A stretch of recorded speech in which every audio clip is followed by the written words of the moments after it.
ನಿಮ್ಮ ಹಳೆಯ ಚಿನ್ನದ ಒಡವೆನ ಅಧಿಕ ಬೆಲೆಗೆ ಮಾರಬೇಕೆ? ಆಟಿಕಾಗೆ ಕಾಲ್ ಮಾಡಿ 8880 ಅಟ್ಟಿಕಾ ಗೋಲ್ಡ್ ಕಂಪನಿ.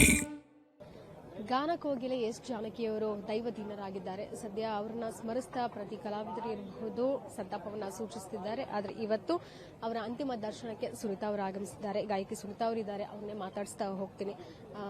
ಮೇಡಮ್ ನಮಸ್ತೆ. ಅವರೊಟ್ಟಿಗೆ ಇದ್ದಂತಹ ಒಂದಷ್ಟು ಒಡನಾಟಗಳನ್ನು ಮೆಲುಕು ಹಾಕ್ಬೋದಾ? ಇಲ್ಲ, ಒಂದಷ್ಟು ಒಡನಾಟ ಅಂದರೆ 2 ವರ್ಷದ ಹಿಂದೆ ನಾನು ಅವರನ್ನು ವೇದಿಕೆ ಮೇಲೆ ಭೇಟಿ ಮಾಡಿದ್ದು. ನಂತರದಲ್ಲಿ ಅವರಲ್ಲಿ ಮೈಸೂರಿಗೆ ಶಿಫ್ಟ್ ಆಗಿರೋ, ಆಮೇಲೆ ನಂಗೆ ನೋಡೋಕ್ಕಾಗಲಿಲ್ಲ ಕಾರಣಾಂತರಗಳಿಂದ.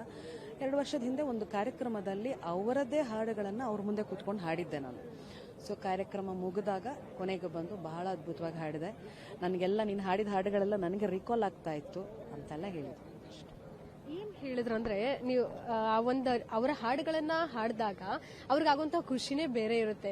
ನಾನೇ ಅಂತಲ್ಲ ಮ್ಯಾಮ್, ಅವ್ರು ಯಾರೇ ಹಾಡಿದ್ರು ಯಾವತ್ತೂ ಅವರು ಒಂದು ನೀನು ಸರಿ ಹಾಡ್ದಿಲ್ಲ ಅಥವಾ ಎಲ್ರಿಗೂ ಪ್ರೋತ್ಸಾಹ, ಎಷ್ಟು ನೀನು ಹೆಂಗೆ ಹಾಡಿದ್ರು ನೀವು ತುಂಬ ಚೆನ್ನಾಗಿ ಹಾಡ್ತೀಯಪ್ಪ, ಚೆನ್ನಾಗಿ ಹಾಡು ಅಭ್ಯಾಸ. ನೀವು ನೋಡಿರ್ಬೋದು ಅವ್ರು ಸೋಷಿಯಲ್ ಮೀಡಿಯಾದಲ್ಲಿ, ಅವ್ರು ಯಾರಂತಾನೆ ಗೊತ್ತಿರಲ್ಲ, ಅವ್ರು ಹಾಡಿದ ತಕ್ಷಣ ಆತ್ಮೀಯವಾಗಿ ತಬ್ಕೊಂಡು ತುಂಬ ಚೆನ್ನಾಗಿ ಹಾಡ್ತೀಯ, ಅದ್ಭುತವಾಗಿ ಸಂಪೂರ್ಣವಾಗಿ ಆಶೀರ್ವಾದ ಮಾಡುವಂಥ ಒಂದು ದೊಡ್ಡ ಮಾತೃ ಮನೋಭಾವ ಹಾಕಿದ್ದು. ಏನ್ ತುಂಬಾ ಇಷ್ಟ ಆಗ್ತಿತ್ತು ನಿಮ್ಗೆ ಅವರಲ್ಲಿ? ಅಂದ್ರೆ ಈಗ ಗಾಯನ ಅನ್ನೋಂಥ ಪ್ರೊಫೆಷನಲ್ ಬೇರೆ, ಪರ್ಸನಲ್ ಆಗಿ ಹೇಗೆ ಇಷ್ಟ ಆಗ್ತಿತ್ತು? ಸರಳತೆ ಮ್ಯಾಮ್, ಸರಳತೆ. ಅವ್ರು ಹೇಗಿದ್ರು ನಿಮಗೆ ಗೊತ್ತಿದೆ.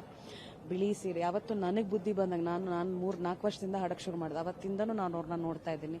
ಬಿಳಿ ಸೀರೆ, ಒಂದು ದೊಡ್ಡ ಒಂದು ಪುಟ್ಟು ಡೈರಿ, ಒಂದು ಪುಟ್ಟು ಕರ್ಚೀಫ್, ಅಷ್ಟೇ ಅವ್ರದ್ದು ಆಸ್ತಿ. ಅದು ಎಂಥದ್ದೇ ಹಾಡಾಗಿರಲಿ, ನಗುವಂತ ಸಾಗಿರ್ಬೋದು, ಭಾವಗೀತೆ ಆಗಿರ್ಬೋದು, ಅವ್ರದ್ದು ಯಾವಾಗಲೂ ಒಂದೇ ಸ್ಟೈಲ್, ಒಂದು ಚೇರ್ ಮೇಲೆ ಒಂದು ಕೈ ಇಟ್ಕೊಂಡು ಹಾಡುವಂಥದ್ದು ಒಂದು. ಆ್ಯಂಡ್ ಯಾರೇ ಬಂದರೂ ಅವರಿಗೆ ಸಂಪೂರ್ಣವಾದ ಒಂದು ನಮಸ್ಕಾರ, ಭಕ್ತಿ, ಗೌರವ ಎಲ್ಲವನ್ನ, ಚಿಕ್ಕವರಾಗಿರಲಿ ದೊಡ್ಡವರಾಗಿರಲಿ. ಸಂಗೀತ ನಿರ್ದೇಶಕ ಅಂದ್ರೆ ಅವನು ನನಗೆ ಗುರು ಥರನೇ. ಅವ್ರು ಚಿಕ್ಕವರಾಗಿರಲಿ ದೊಡ್ಡವರಾಗಲಿ, ಅವ್ರಿಗೆ ಕೊಡೋ ಗೌರವ ನಾನು ಕೊಡಲೇಬೇಕು ಅನ್ನೋ ಮನೋಭಾವ. ಸುನೀತಾ ಮೇಡಮ್ ಎಷ್ಟು ತಿಳ್ಕೊಂಡಿದ್ದಾರೆ ಜಾನಕಿ ಮೇಡಮ್ ಬಗ್ಗೆ ಅಂತ? ನಾನು ಖಂಡಿತ ಏನೂ ತಿಳ್ಕೊಂಡಿಲ್ಲ, ಅವ್ರ ಹಾಡುಗಳನ್ನು ಮಾತ್ರ ತಿಳ್ಕೊಂಡಿದ್ದೀನಿ ಅಷ್ಟೇ. ಆ್ಯಂಡ್ ಸರಳತೆಯನ್ನು ಯಾಕೆಂದ್ರೆ ನೋಡ್ತಾ ಇರ್ತೀನಲ್ಲ, ಅವಾಗ ನೋಡ್ತಾ ಇದ್ದೆ. ಸೊ ಹಾಗಾಗಿ ಸರಳತೆ ಮಾತ್ರ ಅಷ್ಟು ಆ ಒಂದು ಗ್ರಂಥವನ್ನ ಖಂಡಿತ ತಿಳ್ಕೊಳಕ್ ಸಾಧ್ಯ ಇಲ್ಲ. ಈಗಿನ ಒಂದು ಗಾಯಕರು ಇರಬಹುದು, ಈಗಿನ ನೆಕ್ಸ್ಟ್ ಬರ್ತಿರುವಂತ ಒಂದು ಪೀಳಿಗೆಯವರು ಏನ್ ಕಲಿಬೇಕು ಮೇಡಮ್ ಅಂತ? ಏನಿಲ್ಲ ಮೇಡಮ್, ಅವರ ಹಾಡುಗಳನ್ನ ಅಭ್ಯಾಸ ಮಾಡಿಬಿಟ್ರೆ ಸಾಕು. ಅವರ ಎಲ್ಲ ಇಂಥ ಜಾನರ್ ಹಾಡಿಲ್ಲ ಅಂತಿಲ್ಲ ಜಾನಕಿ ಅಮ್ಮ, ಎಲ್ಲ ಜಾನರು ಹಾಡ್ಬಿಟ್ಟಿದ್ದಾರೆ. ಆ ಜಾನರ್ಗಳನ್ನ ಹಾಡಿ ಅಭ್ಯಾಸ ಮಾಡಿಬಿಟ್ರೆ ಖಂಡಿತ ಅವರು ಒಂದು ಗಾಯಕಿ ಆಗೋದ್ರಲ್ಲಿ, ಪರಿಪೂರ್ಣ ಗಾಯಕಿ ಆಗೋದ್ರಲ್ಲಿ ಸಂದೇಹನೇ ಇಲ್ಲ. ಅವರಿಗೋಸ್ಕರ ಒಂದು ಡೆಡಿಕೇಶನ್ ಮಾಡೋದಾದ್ರೆ ಒಂದು ಸಾಂಗ್ ಯಾವ್ದಾದ್ರು ಡೆಡಿಕೇಟ್ ಯಾವ್ದು ಮಾಡ್ತೀರಾ? ಸುಮಾರಿದೆ.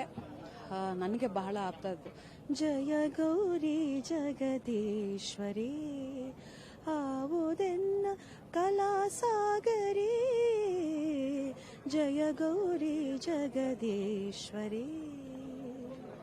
Thank you ma'am.